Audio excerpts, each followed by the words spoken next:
Good morning. Before I start, I too want to acknowledge our choir, the Temple Ensemble, for their wonderful performance yesterday at the Gospel Fest.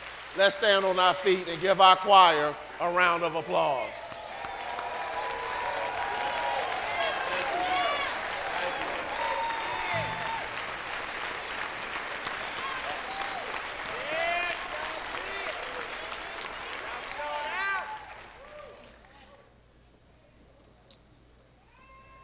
I also want to acknowledge and celebrate the life of the greatest, Mr. Muhammad Ali.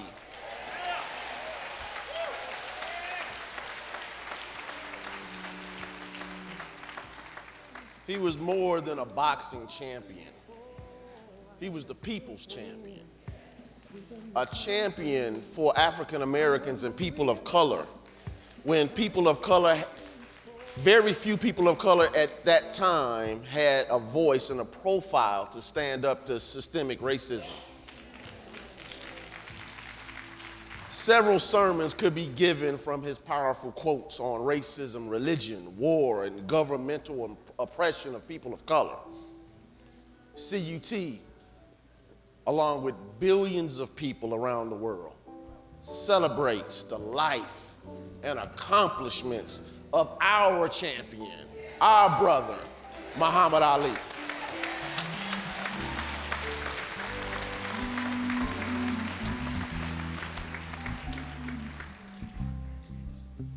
So, I like that song, World's Greatest. I was playing it in my car this morning. I was driving in, making Angel watch the video while I was driving. Today's sermon is a part of the sermon series, Guidelines for a Master, and a continuation of Reverend Wells's prior two sermons on who and what is God. I'm not going to review what Reverend Wells taught. I highly recommend that you get the CDs, or if they're still on our website and YouTube channel, watch the videos. You'll get a lot of core fundamental information that is needed. Now, what we think about God matters. What we think about God unconsciously affects our worldview. How we see God and our relationship to God determines how we see life, what we believe, how we act, our self-image, what we accept as true, and what we deny as true. Even if you're an atheist, a person who doesn't believe God exists, or an agnostic, a person who says we can never know and neither affirms nor denies God, those concepts will determine how you perceive life. One of our beloved ministers, the Reverend Evelyn Boyd, would always tell us in class that we all have our own concepts of God. She would say, we all have our own God. In truth, there's only one God. But in practice, we all have our own God, the God of our own understanding. Some people have a distant, judgmental, and punishing God. Other people have a racially divisive, sexist, and homophobic God that divides people and promotes right and wrong based upon nationality, gender, race, and sexual orientation. Yeah, I'm going there. This concept of God and religion has been used to oppress people for thousands of years. Some people even have a God exclusive to their religion and believe God cannot be found outside their religion, their savior, their prophet, their holy book, their clergy, and their traditions. This concept of God is extremely exclusive and punitive. This concept promotes the belief that if you don't accept God or the religion's salvation plan, you will be punished by the very God that created you and loves you. This concept makes man more forgiving than God. Because Jesus told us to forgive 7 times 77. But this concept tells us that if we get it wrong, I just happen to be born in the wrong time, in the wrong country, in the wrong era, the wrong gender, the wrong something, I can be punished forever.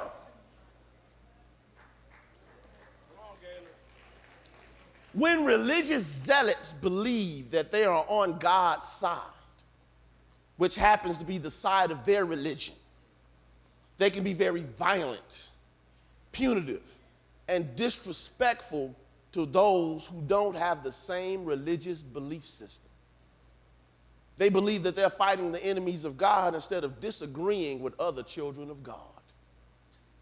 New Thought dismisses all of the previously mentioned concepts of God and focuses on the underlying spiritual principles found in religion, spiritual teachings, metaphysical philosophies, and psychology. New Thought blends these ideas and teachings into a pragmatic or practical worldview that can be understood and practiced by the spiritual beginner or advanced practitioner. This brings us to the first sermon point. Did you get a handout? Pull it out, please. And the first point on our handout is the divine paradoxes of God. Do you see it? A paradox is something such as a situation that is made up of two opposite things that seem impossible but is actually true. This is what we have to understand. Life is a mystery. See, sometimes we just don't like to admit that in spiritual circles. I don't care how much information you have. I don't care who you have studied under. I don't care whose feet you sat by. I don't care how many books you have, how many CDs, how many songs you sing. Life is a mystery. There are aspects of life that seem like they shouldn't go together, but they do. God is still beyond any definition, but these definitions help us get a handle on life. Charles Fillmore wrote that the starting point in spiritual realization is a right understanding of God. Even though these paradoxes don't make sense to the intellect of humanity, spiritual understanding reveals the meaning to you personally. Just remember, your concept of God isn't God. Let me put it this way. Your thought about your mother isn't your mother. Amen. She transcends your thoughts about her and exists separate and apart from your concept. The same is true about God. So the first paradox is that God is both principle and personal. Say principle, and personal. God as principle is the impersonal, fundamental truth that functions through universal law. However, God working through you as the Christ, or I am, is personal to you.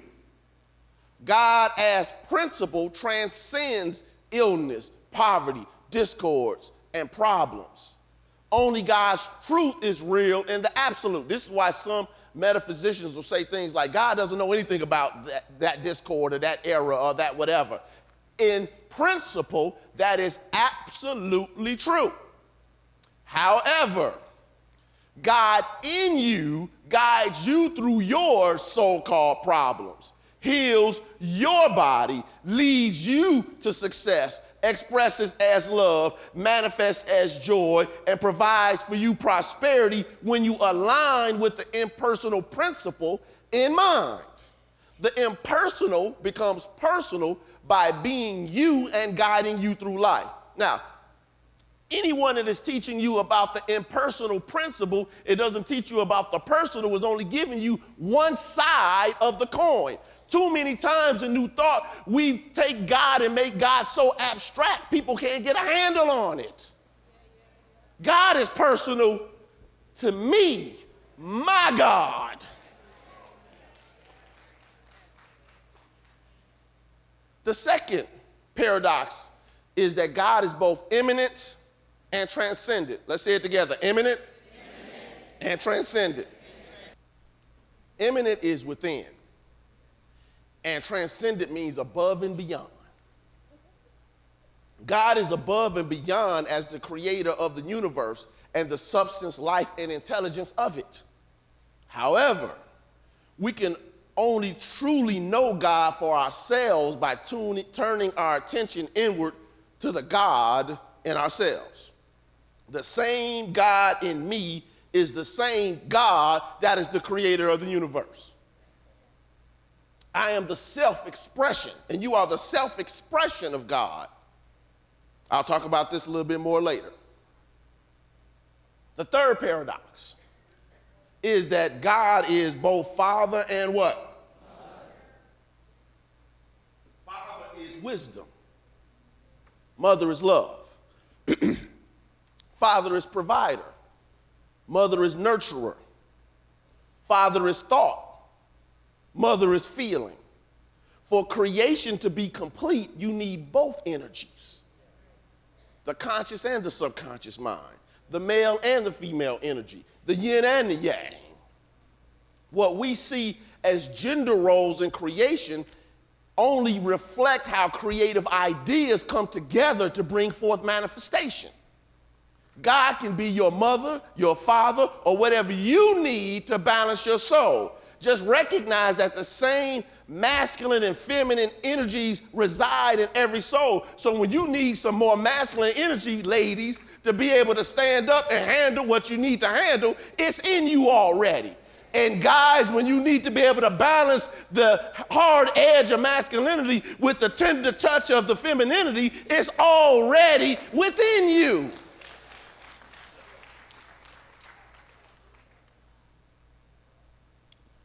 Fourth paradox is law and grace. Say law and grace. God as law is principle in action. God as law states that you must reap what you sow, right? It's sometimes said this way: as a man thinks, so is he. It's sometimes called the law of cause and what? Effect. It's also called the law of compensation, universal law, karma, or what I learned when I was a little boy. What goes around, you know it. All of these terms explain that what we think, we become. Thoughts held in mind produce after their own kind. Life is consciousness. All saying the same thing. We are also the image and likeness of God.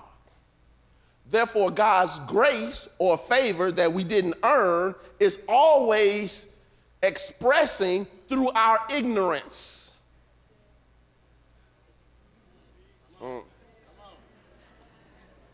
Thank God. Thank God. We always get more good than we produce in mind through law. God as desire is always pushing and prodding us to stretch, forgive, love, evolve, and accept more of God's good. It doesn't matter how far you have fallen, how many mistakes you've made. The moment you wake up, you are entitled to your spiritual birthright. When you get home, read Luke chapter 15, verses 11 through 32. Luke 15, verses 11 through 32.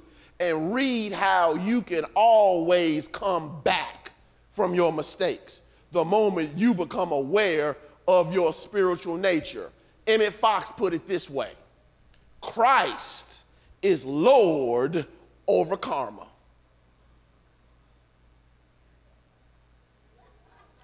Christ is Lord over karma. In other words, whatever you've been reaping and sowing through erroneous thinking, The moment you wake up and realize the truth of who you are in God and who God is in you, you then shall see the salvation. Not after death. I'm talking about the salvation from what you're dealing with of the Lord.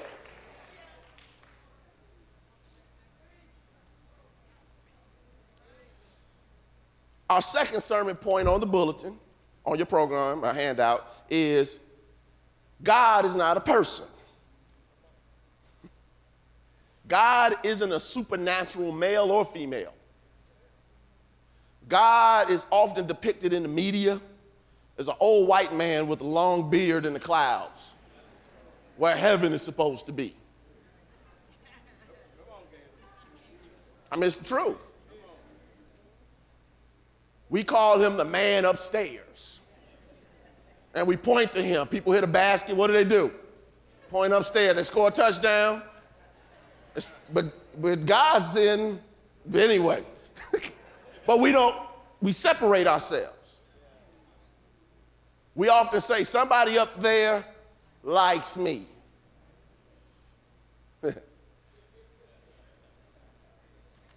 Many people view God as a holy father with an anger management problem.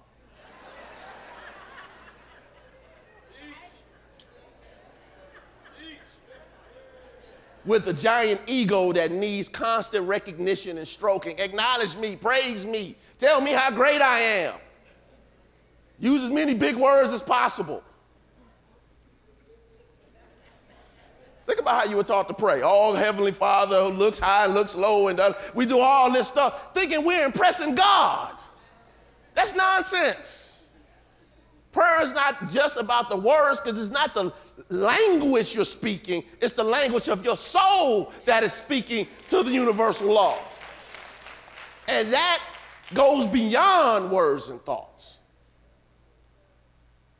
But this concept of God, this anger management God, this giant ego God, this concept of God strikes down people. You know, back in the day in the old church, I'm binding you in the name of Jesus. This concept of God kills babies, like the firstborn of Egypt. Who did they enslave? Yeah, we celebrate that every year. This same concept of God, people believe, destroys cities with natural disasters. Even today, we call natural disasters in our insurance policies acts of what? God. Tells you how we think about God. So when we see destruction, we say that's God. This human-like God tells his chosen people, and that is, you're chosen based because you say you are. It's a whole nother sermon, that's a whole sermon. This human-like God tells his chosen people to kill men, women, children, and the elderly in his name. These horrific God-inspired sacred violent acts are all through the religious books of the Abrahamic faiths of Judaism, Christianity, and Islam, along with other religious books. I'm not getting on them, I'm a part of it. But if you don't see it, you either refuse to read it or refuse to acknowledge what you're reading.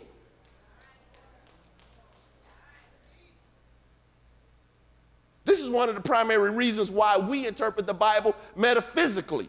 The God some people interpret literally isn't worthy of the title of the Most High. God is not a person. God doesn't tell people to put bombs on them and walk into buildings and kill people. And God doesn't tell you that you're better than somebody else because of religion, because of your skin color, your skin tone, your gender, or what you choose to do in your bedroom. Now you want to go there. See, we like to talk to stuff until it hits our stuff that we hold as sacred. See, either you're going to be about the butt-naked God or you don't want to be about the butt-naked God.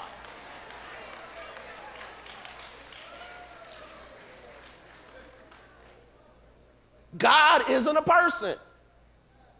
Let's stop these erroneous concepts that we're promoting and passing down to our children, who pass it on to their children, and nobody gets free.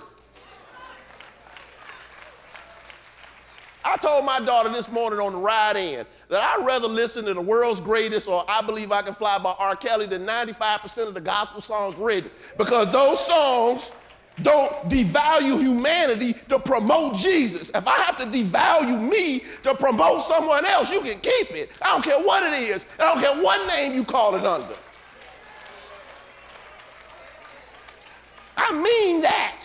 I listen to Eric B. and Rakim and turn that nonsense off.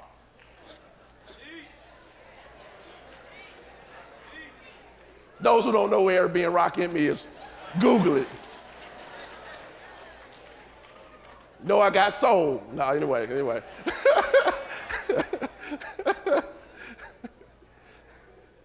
Pick up your hand out, pull out a pen, because we need to fill this out. God is not a person. If we attempt to personify God, we set God apart from us. God is not a person having qualities or attributes. God is all good. So let's break this down. A person is relative. God is absolute. Say absolute. Relative means something that belongs to the same group because of shared characteristics or qualities. For instance, I am a human and I'm a male. I have the same physiology and DNA shared by all human males. How do I know I'm a human male? I am relative to all other human males. That's relativity. God is absolute, which means nothing is relative to God. Nothing is relative to God because God is the formless, invisible energy intelligence we call spirit. Got to move on.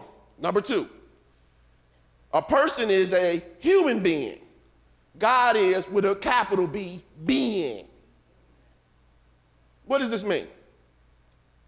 Human beings are always changing. Our bodies change. Our lives change. Our minds change. We're in a constant process of change. God as being is changeless. God is eternal, permanent, and changeless truth. Are you getting this? Number three, a person is limited. God is unlimited or limitless. You can use either word, unlimited or limitless. Speaking humanly, not about our spiritual nature. These bodies we have are temporal. Sometimes we don't like to talk about that type of stuff. Sometimes life can seem like it's here today, gone today. Our spiritual nature is limitless. But no one with good common sense tries to defy the laws of gravity by jumping off of something they don't need to be jumping off of. Or go outside in the middle of January in Chicago with no cold clothes on in 0-degree temperatures. Or try to live without water. Realize God has none of these limitations. So what we seek to do when we start talking about spiritual healing and breakthroughs and prosperity, we're seeking to express more of the limitless or unlimited God through our finite experience. Now, let me just say it. I'm just going to put it all out there. We get hung up on these bodies because this is who we think we are. That's why a lot of our theology sometimes has too much of an emphasis on, I'm going to be in this body forever. Who wants to be in the same body and form forever? When it's time to drop a grade, it doesn't make a difference what grade you're in. It's time to move on to the new experience. It's the new time, the new goodness that God has for you. Stop trying to manipulate the system. The spirit in you knows better than you. And when it's time for you to lay this body down, lay it down in peace and move on and stop lying and crying over people's caskets, wondering why mama left me. Mama's not your mama. Mama was a role she played while she was here to help you get to the point to where you can stand up on your own feet. Now let her go.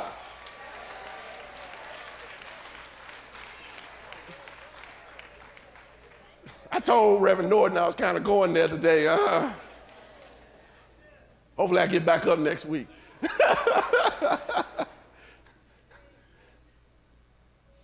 Four, a person is confined to place, time, and form. God is omnipresent, everywhere equally present. Omnipresent, everywhere equally present. Your body can only be in one place at a time. I don't care how slick you are. You know, I have a cousin of mine who, as always, he's on the couch, I'm over his house, and when somebody calls him, he says, yeah, man, I'm on my way. I'm in my car around the corner. Like sooner or later, somebody's going to catch you up on that because you can't be physically. Now, here's the thing, but you're not just a physical being. You're also spirit.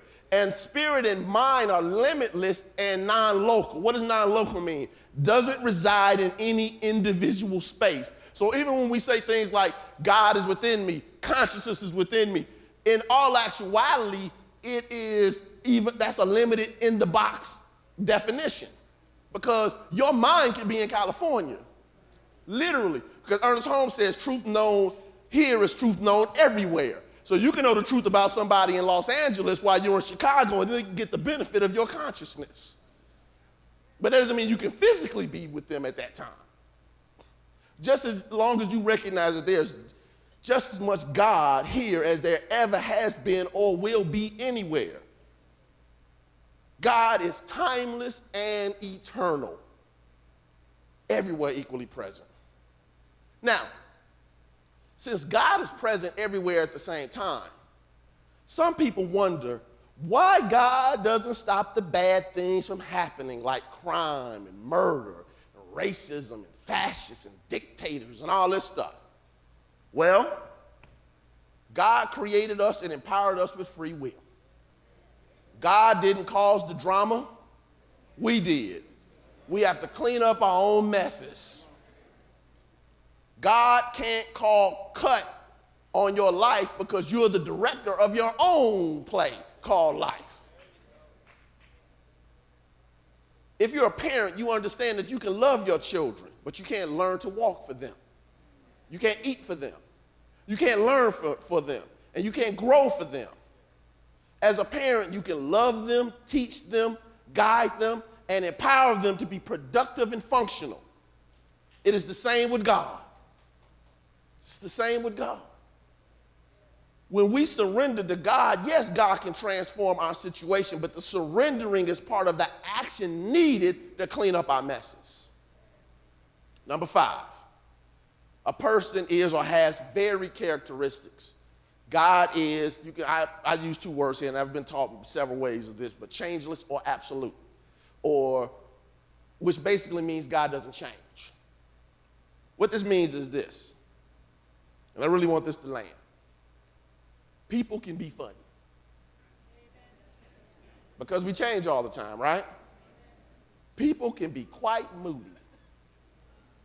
We can be happy one moment, really angry the next.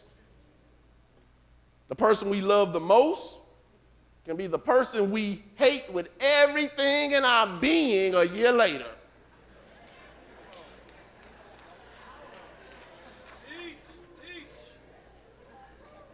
It's a good thing God isn't like us.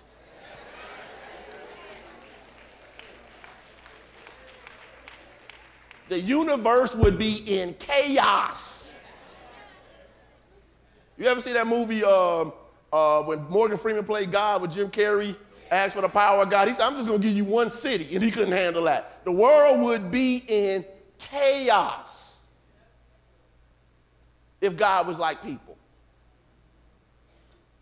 We don't need a God with a multiple personality complex. God is always life, love, wisdom, power, and substance.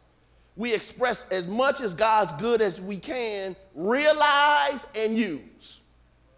Biblical authors often portrayed God as a person because that was their understanding. They utilized salvation in the terms of sacrifice and blood because that was their understanding. They saw God as a Near Eastern ruler. But you don't have to think like a first century Jew to be a 21st century Christian. Third point is that God lives in you. You are divine. You are a divine spiritual being made in the image and likeness of God. I personally believe that the divinity of humankind is the most important concept that Reverend Coleman brought to the black church community. I believe that with everything in me. Black people and people of color have been historically devalued because of race and psychologically damaged through generations because of systemic racism. As Dr. Carter G. Woodson wrote in The Miseducation of the Negro, if you can control a man's thinking, you do not have to worry about his actions. When you determine what a man shall think, you do not have to concern yourself about what he will do. If you make a man feel that he is inferior, you do not have to compel him to accept an inferior status, for he will seek it himself. If you make a man think that he is justly an outcast, you do not have to order him to the back door. He will go without being told. And if there is no back door, his very nature will demand one.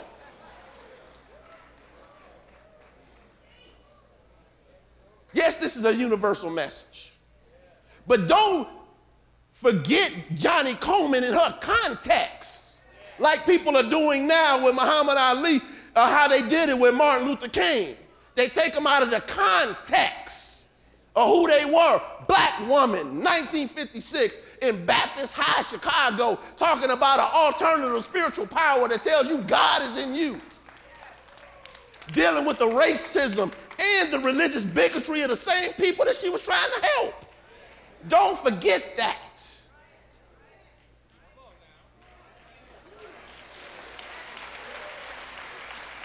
I got to wrap this up.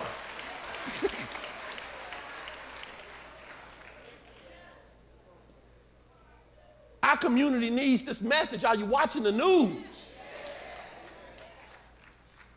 They need to understand that they're divine so they can stop living this nightmare existence.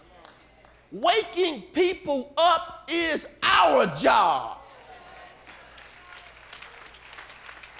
This third point, I'm teaching this last part with where does God live? I'm teaching all that next week. I just put it on the bulletin because I want you to read it. It's going to be a part of the homework. I'm going to give you 1 minute. Because next Sunday, I'm preaching and teaching on the divinity of humankind, using quotes not only from our basic material, but explaining the quotes with words from Reverend Coleman as my tribute to her. Now, that being said, today, say today. Today, our responsibility is to support the man in the seat now, the Reverend Derek B. Wells, by getting behind his new agendas. He has been appointed by God and validated by you to take this New Thought Christian message around the world. I know it seems like we're doing a lot, envelopes and flyers and handouts and services and all of this. But this new season requires fresh, new, innovative, and provocative work. The world is waiting for us, and Reverend Wells needs us to get on board at every level. Not a soul in there clap when we said the breakthrough. Are you kidding me? Yeah, I'm saying it. Because that's our minister, and we're supposed to make sure that we have his back. His back. Standing with him. Standing with him to do the things that we got to do for this church. Some of you all need to step up and say, am I giving right? Am I volunteering? Some of you all here sitting on these pews or these seats are ministers and teachers who refuse to answer the call to help us spread this message abroad. Same ministers, teachers, we got to train a new generation. It's time to stop playing. As Johnny Coleman would say, stop pussyfooting. We got to stop playing. Let me wrap up. I got some homework. I'm up here sweating.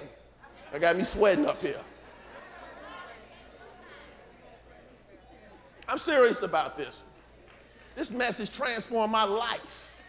I've raised my child in this. This is all she knows. This is important.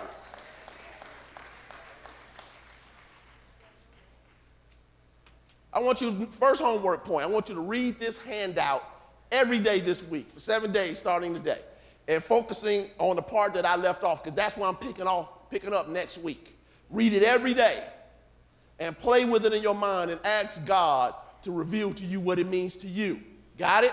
Yes. Number 2, read these scriptures.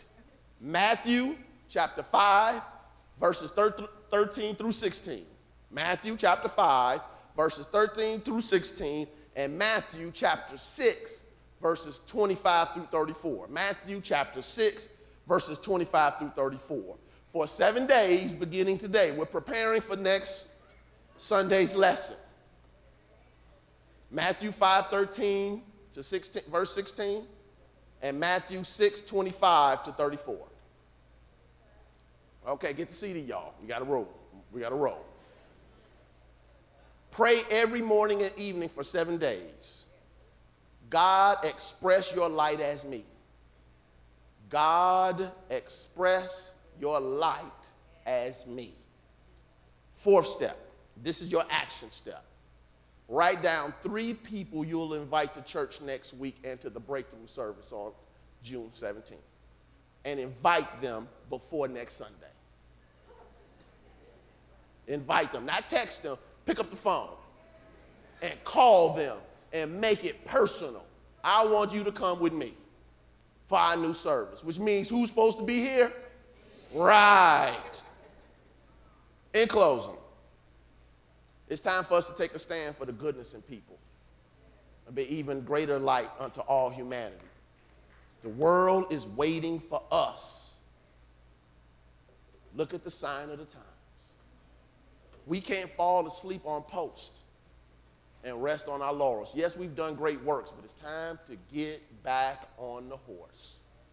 It's time to get busy again being the pace setters for progressive, theological thinking and practical, better living techniques. Reverend Wells needs us to have his back. Do you have it? Yes. Now let's get busy. God bless you. We're just going.